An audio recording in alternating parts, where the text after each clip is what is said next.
आज के वीडियो में आप सभी का तहे दिल से मैं स्वागत करता हूँ। ठीक है, तो आज हम डिटेल में डिस्कशन करने वाले हैं कि जो ऑपरेशन जो सिंदूर जो लॉन्च हुआ है। ठीक है, देखो मुझे हर बार क्या है कि मुझे हमेशा एक क्यूरोसिटी, मतलब मेरे अंदर एक होता है, जैसे गन हो गया, मिसाइल हो गया, ये सब जितने भी है वार रिलेटेड जितने भी मतलब स्ट्रैटेजी होता है, तो यहाँ पर मेरा थोड़ा बहुत रुझान है।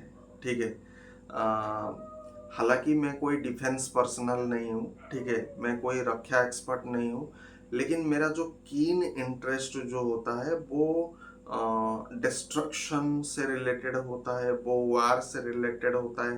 एंड एक कट्टर राष्ट्रवाद, अल्ट्रा नेशनलिस्ट के जो व्यक्तित्व है, उसके रूप में मेरा मुझे अच्छा लगता है वैसे रोल निभाना। ठीक है ना, कभी कभी क्या होता है, अल्ट्रा नेशनलिस्ट जो होता है वो कभी कभी देश के अगेंस्ट भी जाता है। कई बार क्या होता है ना, आप कुछ चीज ऐसे बोलोगे जो देश को चुभेगा, जो देश को चुभेगा, लेकिन फिर भी चुभने के बाद भी आप अल्ट्रा नेशनलिस्ट बन के रहोगे। कई बार क्या होता है, हमारे देश जो होता है कुछ ऐसे गलती कर देता है जो गलती एक सामान्य मानव भी नहीं कर सकता है। मैं डिटेल में बात करता हूँ। ठीक है, पाकिस्तान के साथ देखो कहाँ से शुरुआत करेंगे। चलो तुर्की से शुरुआत करेंगे। आपने देखा होगा कि तुर्की में एक भयंकर भूकंप आया था। ठीक है, एक भयंकर भूकंप आया था एंड वहां पर शायद 50,000 जाने चली गई थी। एंड उस वक्त इंडिया ने ऑपरेशन दोस्त लॉन्च किया था एंड उसी दोस्त के तहत हमने वहां पर सारी जितने भी काम होता है, रेस्क्यू ऑपरेशन हो गया या फिर सर्जरी हो गया, मेडिकल ऑपरेशन हो गया, इवैक्यूएशन हो गया, एंड सारे चीज को व्यवस्थित करने के लिए इंडियन आर्मी ने पूरा जोर शोर से लगा दिया था। ना जब ऑपरेशन सिंदूर लॉन्च हुआ, देखो उसी तुर्की ने आपके ऊपर अटैक किया, आपके इंडिया पर अटैक किया, आपके हिंदुस्तान पर अटैक किया, आपके भारतवर्ष पर अटैक किया। तो एक अल्ट्रा नेशनलिस्ट होने के नाते मैं देश को आज ये कहता हूं कि आप हर जगह में इतना गलती कैसे करते हो। जो चीज जो चीज हम पाकिस्तान के बारे में कहते हैं कि भाई ये हर जगह पर मार खाएगा, हर जगह पर मार खाएगा, लेकिन फिर जाकर के कहेगा मुझे तो कुछ हुआ नहीं। यही हाल आज इंडिया का भी है, पाकिस्तान जैसा। कैसे भाई, हर बार आप जिसको ही मदद करते हो वही व्यक्ति आपको आकर के ठोकता है। आप हमेशा इतना दरिया दिल दिखाते क्यों? और आपके दरिया दिल के कारण हमारे जितने भी भारतवासी है इन पर क्या मतलब प्रॉब्लम आता है? क्या ये साधारण नेता मंत्री को समझ में नहीं आता है क्या?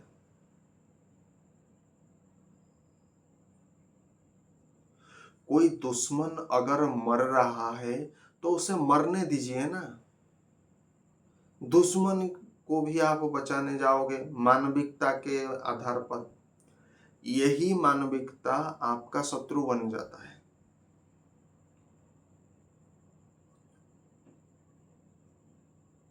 ये हो गया पहली बात। ना देखो, अब दूसरी बात आते हैं। पाकिस्तान के साथ हमने चार चार लड़ाई लड़ी है। ठीक है ना, मैं ये समझना चाहता हूं, एक लड़ाई में तो आप जितने एरिया तक कवर कर जाते हो, दुश्मन मुल्क में जितने एरिया आप कैप्चर कर लेते हो, उतना जमीन आपका हो जाना चाहिए। लेकिन हर बार आपने लैंड एक्विजिशन क्यों नहीं किया? क्यों आप लैंड एक्विजिशन नहीं करते हो? लैंड एक्वायर क्यों नहीं करते हो? एंड आपके इसी गलती के कारण आज हमारा देश ये कष्ट भोग रहा है। तो इसके लिए मैं नेता मंत्री को, क्योंकि देश को नेता मंत्री चलाते हैं, तो जितने भी वार हो गया, उस वार के समय जो भी गवर्नमेंट है, उस गवर्नमेंट को ये मतलब पूछा जाएगा, उस गवर्नमेंट पर इसका मतलब दोषी ठहरा जाएगा। मतलब जिस जिस पीरियड में इंडिया पाकिस्तान वार हुआ, उस समय कौन सा गवर्नमेंट देश को चला रहा था, जो गवर्नमेंट देश को चला रहा था, अगर उसने लैंड एक्वायर नहीं किया है, तो इसका मतलब सबसे बड़ा देशद्रोही वही गवर्नमेंट है। अगर चार चार युद्ध में, भाई एक एक चीज मुझे बताओ, पाकिस्तान ने आपके ऊपर गोली मारा, मान लीजिए 50 गोली मारा, तो इंडिया का जब भी देखना अटैक आता है ना, मुझे बड़ी हैरान लगता है कि आप अटैक कैसे करते हो। वो 50 मारा, हम मारेंगे 150। क्यों भाई, 5000 क्यों नहीं मारोगे? और दूसरा बात, गोली का जवाब गोली में क्यों दोगे, ये भी समझ में नहीं आता है। तीसरी बात, अगर मान लीजिए भी आप रॉकेट मार रहे हो, मान लीजिए आप तोप भी मार रहे हो, तो तोप इंस्टॉलमेंट में क्यों मार रहे हो? मतलब रह रह करके आप क्यों मार रहे हो? मतलब इसका बात आप पाकिस्तान को डर रहे हो। पाकिस्तान जो हमेशा बोलता है कि आपके ऊपर न्यूक्लियर बम गिरा देंगे, तो कहीं ना कहीं आप उनसे डर रहे हो कि अगर ज्यादा सिवियरिटी और इंटेंसिटी के साथ अगर युद्ध को शुरुआत किया जाएगा, तो हम पर विपद आ जाएगा। भाई अगर इतना डरते हो, तो फिर युद्ध करना बंद कर दो। युद्ध जो हमेशा होता है ना, एक बार अगर शुरू हो गया, इफ बट किंतु परंतु ये सब नहीं चलता है। और इंस्टॉलमेंट में हम पनिशमेंट नहीं करते हैं। पनिशमेंट स्टार्ट हो गया मतलब वो सीवियर एक्सट्रीमिटीज को टच करेगा। युद्ध ऐसे ही होता है।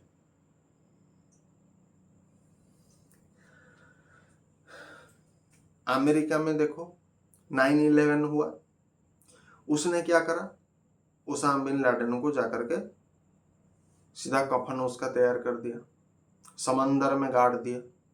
तो ये होता है देश प्रेम।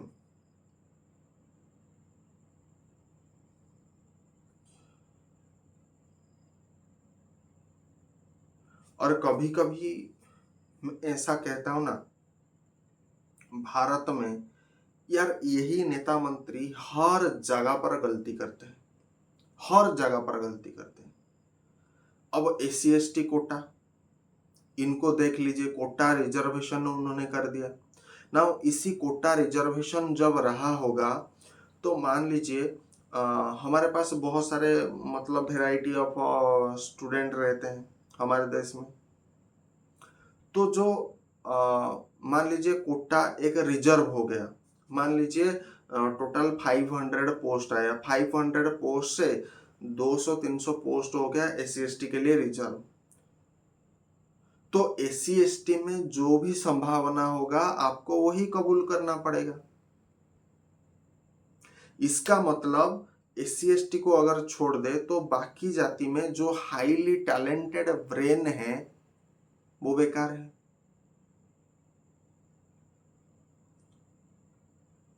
क्या ये उन नेता मंत्री को, आज मैं एक सवाल पूछना चाहता हूं, यार सबसे बड़ा चोर तो तुम ही हो। हमेशा देखो, देश ऐसे नहीं चलता है। कल को मान लीजिए कोई ब्राह्मण परिवार से कोई नेता मंत्री आएगा, वो कहेगा SC ST कोटा खत्म, ब्राह्मण कोटा को मैं 50% कर दूंगा। क्या देश इसी हिसाब से चलेगा? कल कोई OBC SC BC कैटेगरी में कोई लीडर आएगा, वो कहेगा ब्राह्मण कोटा में खत्म कर दूंगा, मैं सीबीसी ओबीसी स्टार्ट कर दूंगा। क्या देश इसी हिसाब से चल सकता है क्या?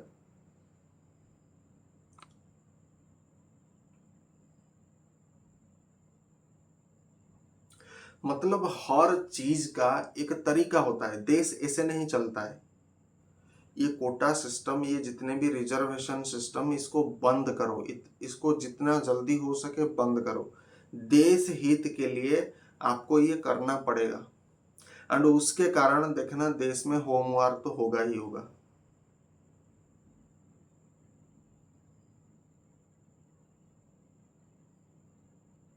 तो उसके लिए भी हमें तैयार रहना पड़ेगा। तो देश में एक आमूलचूल परिवर्तन देश मांगता है। आपने देखा होगा जितने भी ऑफिस में आजकल के टॉक्सिक कल्चर बहुत बढ़ चुका है। कोई साधारण व्यक्ति अगर जाएगा ऑफिस में इतना वर्किंग लाइफ इतना हेक्टिक हो चुका है, इतना पॉइजनस एनवायरनमेंट हो चुका है कि लोग काम भी नहीं ठीक से कर पा रहे हैं।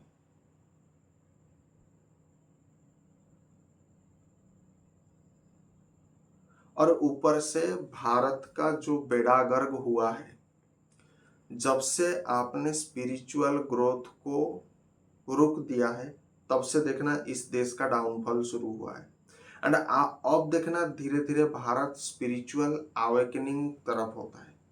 एंड जब भी देखना स्पिरिचुअल अवेकनिंग होगा, तो पहली बात पता है क्या होगा? संघर्ष होगा। क्योंकि स्पिरिचुअल अवेकनिंग का मतलब होता है आप खुद अपने अंदर और बाहर दोनों जगह पर आप संघर्ष करोगे।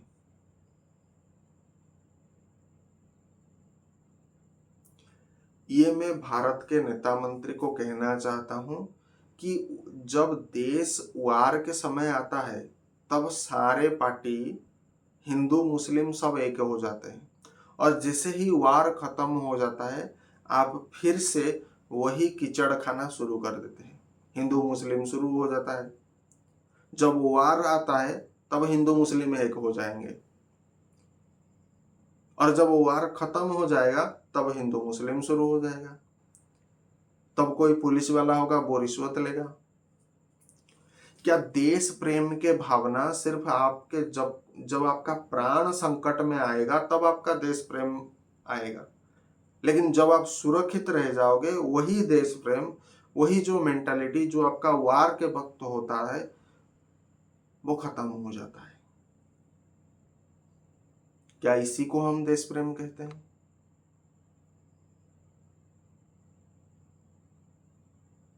जरा इसके बारे में सोचेगा।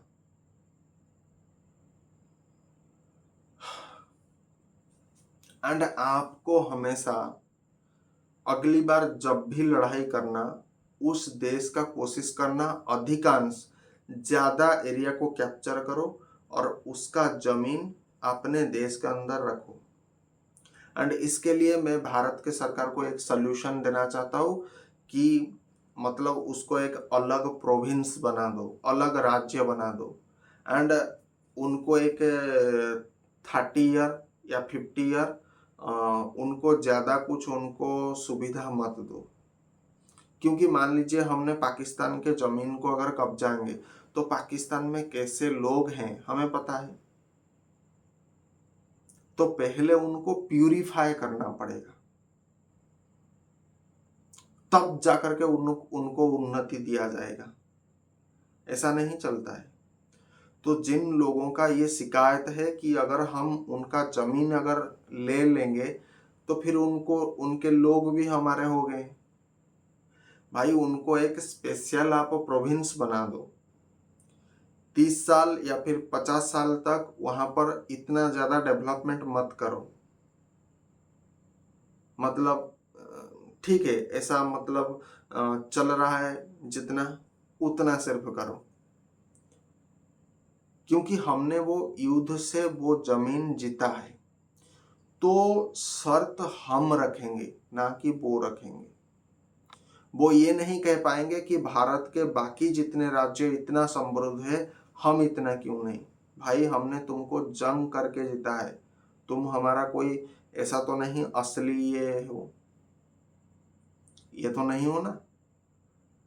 तो तुम्हारे लिए हम अलग से कानून बनाएंगे, तुम्हारे लिए सब चीज अलग हो जाएगा।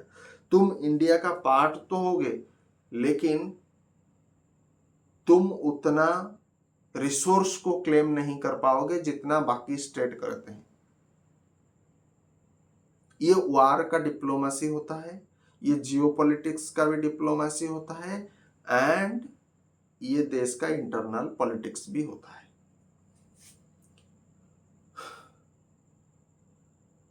तो मैं हमेशा देशवासी को ये कहना चाहता हूं कि वार के समय आपका जो देश प्रेम जो उमड़ता है ना, वो बिल्कुल झूठा है, वो बिल्कुल झूठा है। क्योंकि वार के समय देश प्रेम दिखाते हो, और जब वार खत्म हो जाएगा पुलिस वाला रिश्वत लेगा, डॉक्टर जो होगा वो पेशेंट को चूसने लगेगा, फिर पॉलिटिक्स आपके क्या होता है, कॉरपोरेटर अपना मनमानी करेगा, फिर ऑफिस में टॉक्सिक कल्चर शुरू हो जाएगा,